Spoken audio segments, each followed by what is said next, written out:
God universe में आपका स्वागत है। यह चैनल सनातन धर्म और आध्यात्मिक शांति के लिए समर्पित है। नमस्कार। सोचिए, क्या प्रेम इतना विशाल हो सकता है कि वो पत्थर में ढल जाए, इतना गहरा कि एक पूरा पर्वत ही एक अभयारण्य बन जाए। आज हम ऐसी ही एक कहानी की गहराई में उतरने वाले हैं, जहां माता पिता का स्नेह एक ज्योति बनकर हमेशा के लिए स्थापित हो गया। ये जो पंक्तियां हैं ना, ये सिर्फ कविता नहीं है, ये तो उस गहरी भावना का सार है जो श्रीशैलम की हवाओं में घुली हुई हैं। यह कहानी है शिव और पार्वती के अपने पुत्र कार्तिकेय के लिए उस असीम प्रेम की, एक ऐसा प्रेम जो दूरियों को भी मिटा देता है। देखिए, मल्लिकार्जुन मंदिर सिर्फ एक पूजा स्थल नहीं है, ये तो शिव और पार्वती के दिव्य माता पिता वाले प्रेम का एक साकार रूप है, जो अपने रूठे हुए बेटे के पास रहने के लिए बना है। यहाँ का हर कण, हर पत्थर उसी दिव्य प्रेम की गवाही देता है। तो चलिए, इस दिव्य कथा की जड़ों तक चलते हैं, जानते हैं ये सब शुरू कहाँ से हुआ। कैलाश पर एक बहुत ही साधारण सी पारिवारिक बहस से, लेकिन इसी छोटी सी बात ने एक ऐसी शाश्वत कहानी को जन्म दिया जिसकी गूंज शायद हर परिवार के भीतर कहीं ना कहीं सुनाई देती है। तो चुनौती बड़ी सरल थी। दोनों बेटे गणेश और कार्तिकेय अपनी अपनी योग्यता साबित करना चाहते थे। कार्तिकेय को अपनी युवा ऊर्जा और गति पर भरोसा था, तो वहीं गणेश जी को अपनी बुद्धि और भक्ति पर। और बस यहीं पर दोनों भाइयों के दृष्टिकोण का जो फर्क है वो देखने लायक है। एक तरफ कार्तिकेय थे, जो अपने मोर पर सवार होकर सचमुच ब्रह्मांड नापने निकल पड़े, और दूसरी तरफ थे गणेश जी, जो ये जानते थे कि उनका ब्रह्मांड, उनकी दुनिया तो उनके माता पिता के चरणों में ही है। उन्होंने बस शिव पार्वती की परिक्रमा की और अपनी भक्ति से, अपनी समझ से ये प्रतियोगिता जीत ली। सोचिए, जब कार्तिकेय अपनी इतनी कठिन यात्रा से लौटे तो उन्हें कैसा लगा होगा। उन्हें लगा कि उनके साथ धोखा हुआ है, उनकी मेहनत को किसी ने नहीं देखा। बस इसी पीड़ा और अहंकार ने उन्हें आत्मनिर्वासन के लिए मजबूर कर दिया, और वो कैलाश से बहुत दूर दक्षिण की पहाड़ियों में चले गए। लेकिन कोई भी माँ बाप अपने बच्चे को अकेला कैसे छोड़ सकते हैं, है ना। वो पहुंचे अपने बेटे के पास, पर कार्तिकेय ने साथ रहने से मना कर दिया। तब शिव और पार्वती ने फैसला किया कि ठीक है, अगर बेटा साथ नहीं रहना चाहता तो हम दूर से ही सही, पर रहेंगे हमेशा उसके पास ही। और देखिए कैसे माँ पार्वती मल्लिका बन गई, यानी चमेली के फूल की वो मीठी सुगंध, और पिता शिव अर्जुन बन गए, यानी रक्षक। और बस इन्हीं दोनों के प्रेम से मल्लिकार्जुन ज्योतिर्लिंग की स्थापना हुई, प्रकाश का वो दिव्य स्तंभ जो स्वयं शिव का ही स्वरूप है।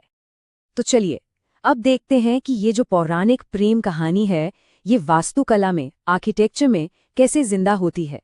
ये मंदिर सिर्फ ईंट पत्थर का ढांचा नहीं है, ये तो भावनाओं का एक संग्रहालय है। मंदिर का जो मुख्य द्वार है, जिसे गोपुरम कहते हैं, वो राजा कृष्णदेव राय की भक्ति का प्रतीक है। ये 50 मीटर ऊंचा है, और जब सूरज की किरणें इस पर पड़ती हैं ना, तो ऐसा लगता है मानो पूरा स्वर्ग स्वयं इस दिव्य प्रेम को प्रणाम कर रहा हो। और जब आप मंदिर के अंदर कदम रखते हैं तो हर कोना एक कहानी कहता है। वो 40 स्तंभों वाला मंडप भक्तों को अपनी छाया में जैसे पनाह देता है, और वो शीशों का हॉल, जरा सोचिए, जहां एक दीपक की लौ हजारों लाखों रूपों में रिफ्लेक्ट होती है अनंत तक। ये हमें याद दिलाता है कि वो एक ही दिव्य ज्योति है जो हम सब में है। और इतना ही नहीं, यहाँ माँ का भी एक स्वरूप मौजूद है, भ्रमराम्बा देवी का मंदिर, जो 18 महाशक्ति पीठों में से एक है।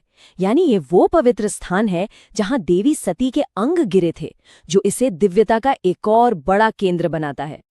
इस मंदिर के लिए जो आस्था है, वो किसी एक दौर या एक जमाने तक सीमित नहीं रही है। ये तो हजारों सालों से हमारे इतिहास में एक अटूट धागे की तरह चलती आ रही है।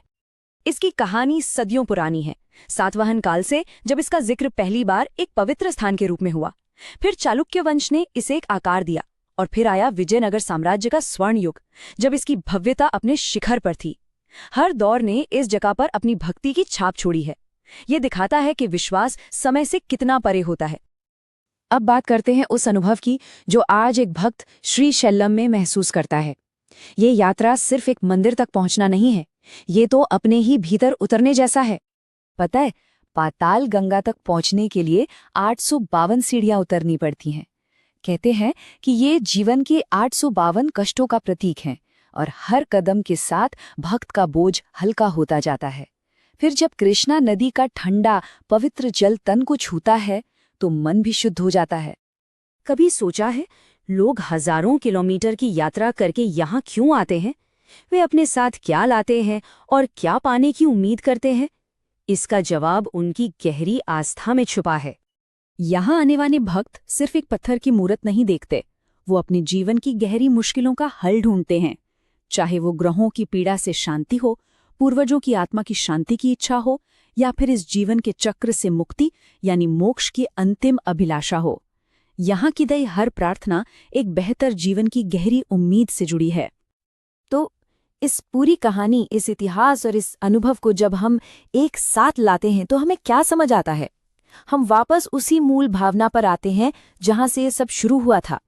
मल्लिकार्जुन सिर्फ एक ऐतिहासिक इमारत नहीं है, ये तो भावनाओं का एक जीता जागता इतिहास है। एक माँ की बेचैनी, एक पिता की चिंता और एक बेटे की पीड़ा का। ये हर परिवार की कहानी है जो पत्थरों में हमेशा हमेशा के लिए लिख दी गई है।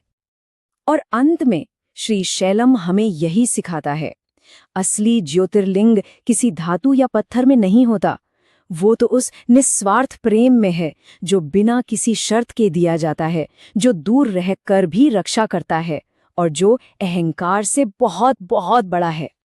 तो बस इसी एक विचार के साथ हम आज की ये यात्रा यहीं समाप्त करते हैं। बस एक पल के लिए सोचिएगा कि क्या हो अगर हमारे आसपास के सबसे महान, सबसे पवित्र मंदिर ईंटों और पत्थरों के नहीं, बल्कि रिश्तों की गर्माहट और निस्वार्थ स्नेह से बने हों। ये दुनिया कैसी दिखेगी? ओम नमः शिवाय। सनातन प्रेमियों, अगर आपको सनातन धर्म और हिंदू आध्यात्मिक ज्ञान पसंद है तो वीडियो को लाइक करें, शेयर करें और चैनल को सब्सक्राइब करें। धन्यवाद।